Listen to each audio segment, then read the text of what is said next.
Segue adiante aqui, rumo a Brasília. É isso aí, minha diretora Helena comandou. E assim a gente dá sequência aqui indo rumo a Brasília com o nosso repórter Bruno Pinheiro, dono dos bastidores. Tem um raio-x mais preciso aí da capital com informações quentes pelo visto. Bruno, obrigado pela presença aqui. Palavra é sua.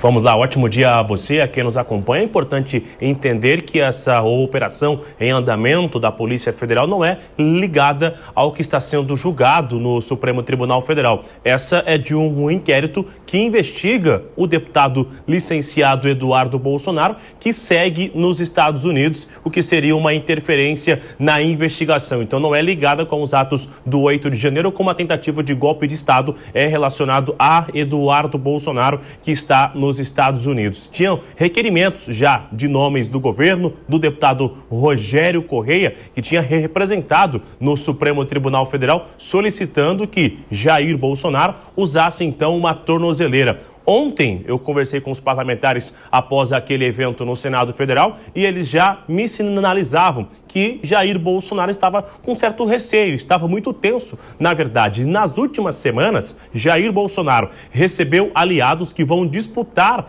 eleições no ano que vem, fez vários vídeos, fez várias declarações de apoio já e esses aliados com receio de não conseguirem ter essa oportunidade de ter um vídeo ou uma declaração ao lado de Jair Bolsonaro para ser usado esse recorte numa campanha eleitoral. Agora ele fica sem falar com Eduardo, seu filho, que também é investigado, sem usar as redes sociais. Isso acaba afetando diretamente uma campanha eleitoral, agora usando uma tornozeleira eletrônica. Um outro ponto é, ontem Jair Bolsonaro disse que não tinha mais dinheiro para enviar para Eduardo Bolsonaro nos Estados Unidos. Hoje, os agentes da Polícia Federal encontraram uma quantidade em dinheiro também na residência de Jair Bolsonaro. O que os aliados do governo estão imaginando, esperando que o celular que foi apreendido hoje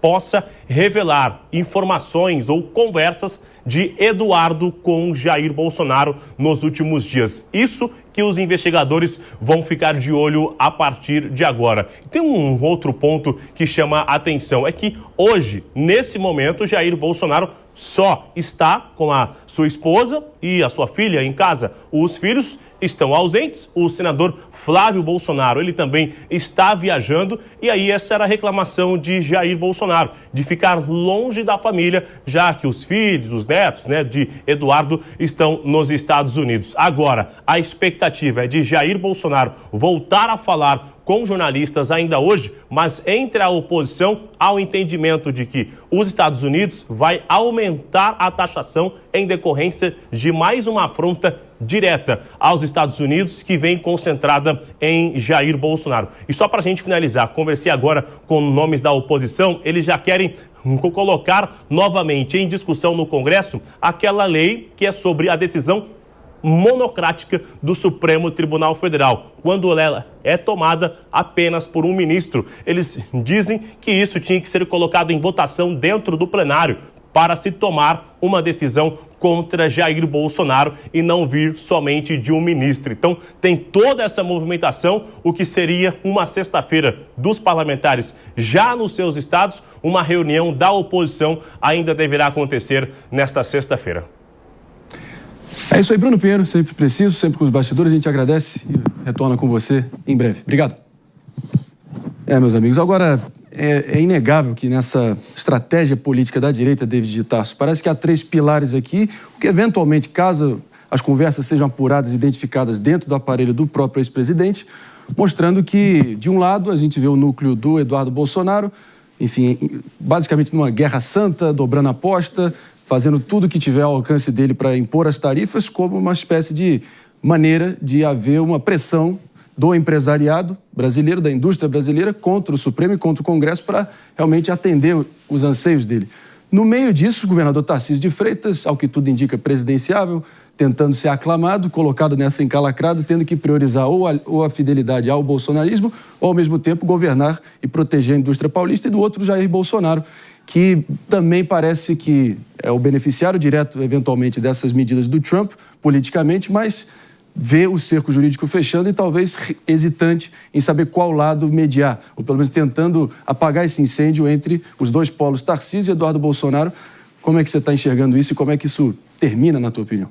Acho que até o fim de semana a gente vai ter mais desdobramentos em relação a isso, né, Marinho? Porque agora, com essa busca e apreensão, até a nossa produção está apurando o que de fato foi apreendido ali nessa operação com os agentes. Até a expectativa de que teria um pendrive escondido no banheiro. A gente está tentando confirmar essa informação.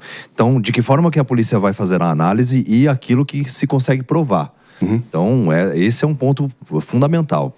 A tornozeleira foi colocada porque, segundo as investigações, havia expectativa de que ele pudesse fugir do país. Então, por essa prerrogativa que foi utilizada para que ele, então, não fosse até a embaixada americana ou tentasse fugir do país. Eu acho pouco provável que isso fosse acontecer. Mas agora, né, esses documentos apreendidos vão corroborar aquilo que, de fato, estava sendo articulado ali, envolvendo o ex-presidente Jair Bolsonaro.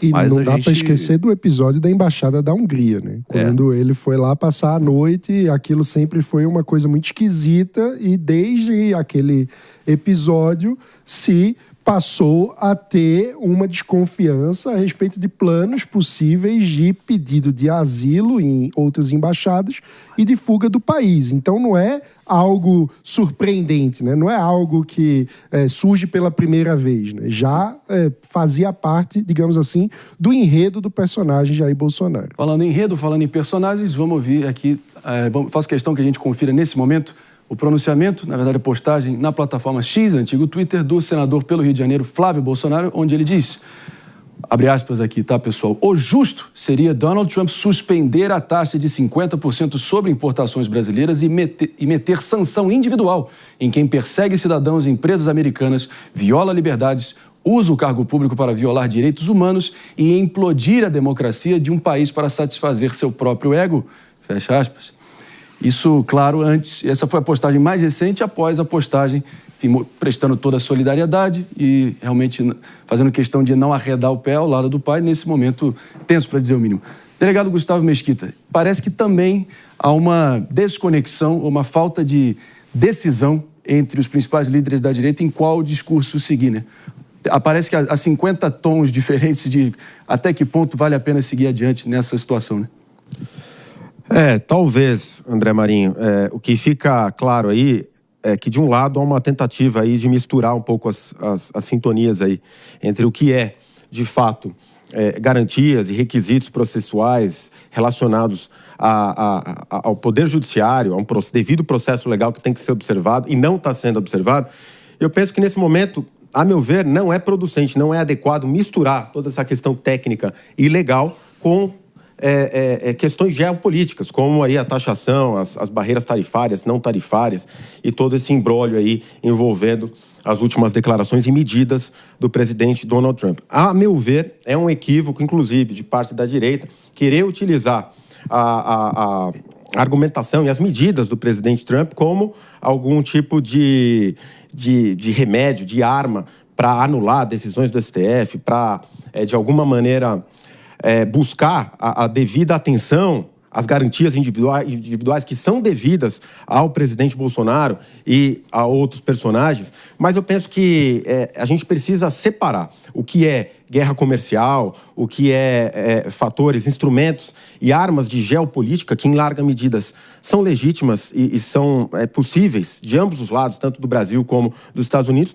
Agora, deixar muito claro que o que a gente está assistindo aí é um processo legal com diversas irregularidades, com violações, mais uma vez, tomadas aí de maneira monocrática. Isso precisa ser revisto, como foi falado aqui, por um único juiz, por uma única pessoa, causando aí um impacto na defesa de uma pessoa que tem o direito de se defender, mas mais importante que isso, gerando um clima de instabilidade e insegurança jurídica e institucional para o país, que é muito ruim para o povo brasileiro nesse momento.